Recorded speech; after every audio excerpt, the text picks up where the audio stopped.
what are some areas of improvement for Ace Bailey to reach his full potential? So transitioning into that, from the one-on-one topic, Ace can shoot right over you, right? He doesn't go deep into a bag a lot of times when you watch him. A lot of it is like pretty efficient. Like he's taking 1, 2, 3 dribbles, and then he just knows like, well, I could shoot over you, right? So I don't need to create as much space in a one-on-one situation. That's definitely apparent. And if anybody lives on draft Twitter like I do, you'd know that there was, somebody made a post about how he was a 99th percentile isolation scorer, and then people went into the efficiency because it was misleading because he's actually just takes isolation shots in the 99th percentile, and that's not his efficiency. Whatever.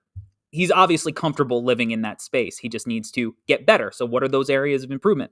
Obviously, his handle developing would be a massive thing for him, right?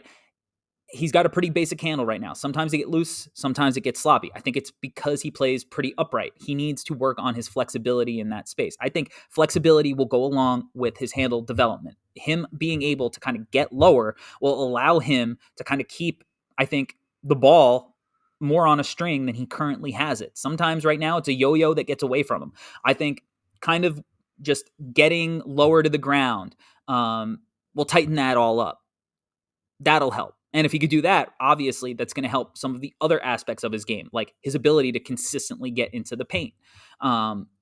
So him being able to get his shot in 3 dribbles or less in spots he's comfortable with, that's not a problem. But if he's going to continue to develop and get into the paint more, put pressure on the rim, and become a scorer at multiple levels instead of settling, which he definitely does right now. And I still love Ace. I have him 4th on my board right now, so I'm not out on him by any means. But he needs to figure out how to get into the paint and be more creative. And him being able to get into the paint and finish there is also going to open up other areas of his game, like playmaking opportunities when the defense collapses on him, and it's going to help his efficiency. So that handle development will help him get to those spots. So once he gets there, what does he need to work on? Well, he's pretty slight of frame right now, super young, so that's fine, right? But he needs to get stronger. When he gets stronger, he's going to be able to finish through contact more often. And you combine that with his athleticism, and he's got real deal vertical pop. Now all of a sudden, he's getting to the free throw line more. He's finishing more efficiently at the rim, and now you're looking at kind of like the scorer that we want to envision, the way he was talked about potentially coming into the year. And then I want to say quicker decision making. He doesn't have to be a primary creator, a primary initiator, in my opinion, to still hold real value, right? If he becomes Michael Porter Jr., that's still going to be really valuable. He's still going to get paid like crazy for that. But he needs to become a quicker decision maker, and that means less catch and hold. It doesn't mean I need to do the Luka Trey thing where I'm manipulating the defense out of ball screens and the screen's coming at me, and then I'm kind of taking a couple of dribbles to the right as I come off the screen because I know that that's going to make the low man have to sink into the paint because somebody's going to be diving, so he's going to have to tag him, and that's going to open up the corner, and I'm going to live dribble, swing it, and skip it there. He doesn't need that. What he needs is just, how do I make the one more pass quick? When I'm running off a screen, he loved, getting into the corner and shooting those off balance shots. Like, he's going to have real gravity in like movement situations. How does he leverage that to get guys open when, 2 guys have to come at him, right? Like, just being a quicker decision maker, getting the ball and swinging it, not getting it, catching, hold, then you get into your 3 efficient dribbles. Like, how do you not bog down the offense?